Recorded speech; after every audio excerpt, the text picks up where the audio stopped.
Right, let's speak now to the KwaZulu-Natal MEC for Economic Development, Tourism and Environmental Affairs, Mr. Ravi Pillay, in terms of how the tourism industry is slowly picking up in KwaZulu-Natal, or whether it actually even ever stopped or was impacted. Mr. Pillay, good afternoon to you. Hi, good afternoon, ma'am, and good afternoon to your viewers.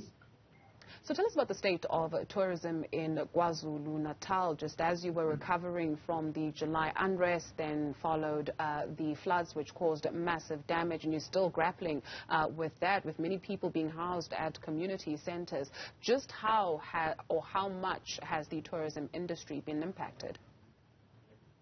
Worldwide, the tourism sector was decimated by COVID, and our country in KZN was no exception. I think we began to see some recovery towards the latter part, second half of last year. And then, of course, we had the fourth wave, which then took a dip. We were very encouraged with January, February, and March.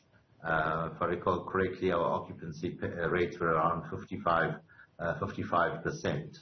Of course, then we had and we were really hoping for a bumper Easter. All indications were that there was going to be a bumper Easter. And then, of course, we had floods. But we are a resilient province, and the tourism sector is a very resilient sector. And so they've simply rolled up their sleeves and started to build again. And I think that's why you saw the July, Hollywood Best July last weekend, where I think we had over 30,000 people coming, and our hotels in the immediate vicinity in Broad Tegwini, we're around 85%. Occupancy rate. So that's the kind of numbers we are used to, and that's the kind of numbers we are continuing to build towards. I think we are still rebuilding. I think it's still more affected by the state of the economy and the post-COVID recovery period rather than any other single factor. I think we are in the Tegwini, we used to get a sense of how far we've come.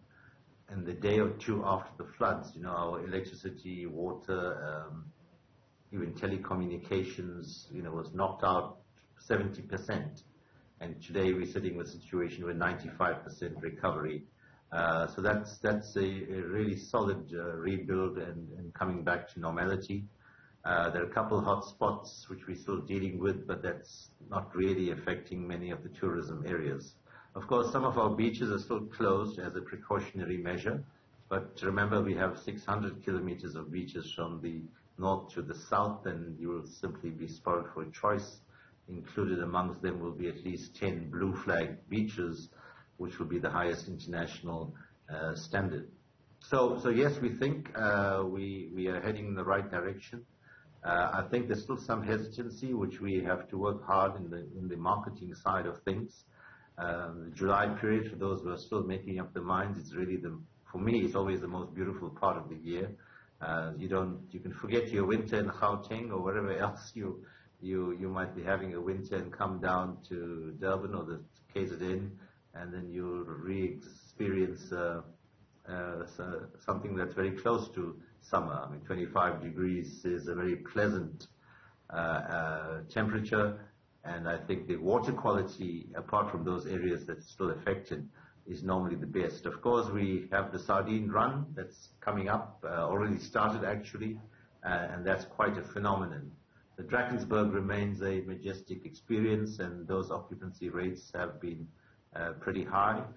Of course, we're having the Comrades Marathon coming soon. That will be a big test of our ability to accommodate the tens of thousands of people who normally accompany that race. We have the Amashova cycle race not long thereafter. Mr. Pillay, if you'd allow me to join you there, as we talk about this, something comes to mind. I think they say, Durban is Africa's playground, and to your point, the weather is also, a motivating factor for people to come there. But also, when we take a look at the recent floods, you have people that are being housed in shelters, and those people are, some of them, small business owners who have lost everything. So how are they being assisted as well to get reintegrated back into the economy? Well, we have different pillars to the recovery. The first, right from the very beginning, was the humanitarian and emergency work. That meant looking at people who are living in community halls, ensuring food supply, blankets, hygiene, and various different models have developed over time. I think about 20 to 30% of them have been rehoused or made other arrangements. So we're making steady progress there with regard to our what we call temporary residential units. Of course, then we had the biggest damage was with regard to our infrastructure, water, roads, and electricity, and I've indicated to you that we are 95% back on that particular front. We are looking at other relief measures for businesses affected.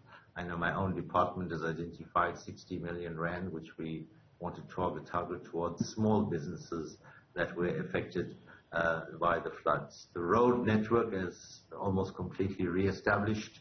I think tomorrow we'll be officially reopening a major bridge on the M4 or R102 that's on the north coast that will bring relief to a large number of people who are having to do significant detours. Of course, there's a lot of minor work that's still being done systematically in our townships and rural areas. Our sewer systems needs a little bit of work to catch up on. So, but as I said, if you're moving from 30% to now 95%, that's a significant recovery, which requires a lot of hard work, and that's continuing to happen. Thank you very much, Ravi Pillay, MEC for Economic Development, Tourism and Environmental Affairs.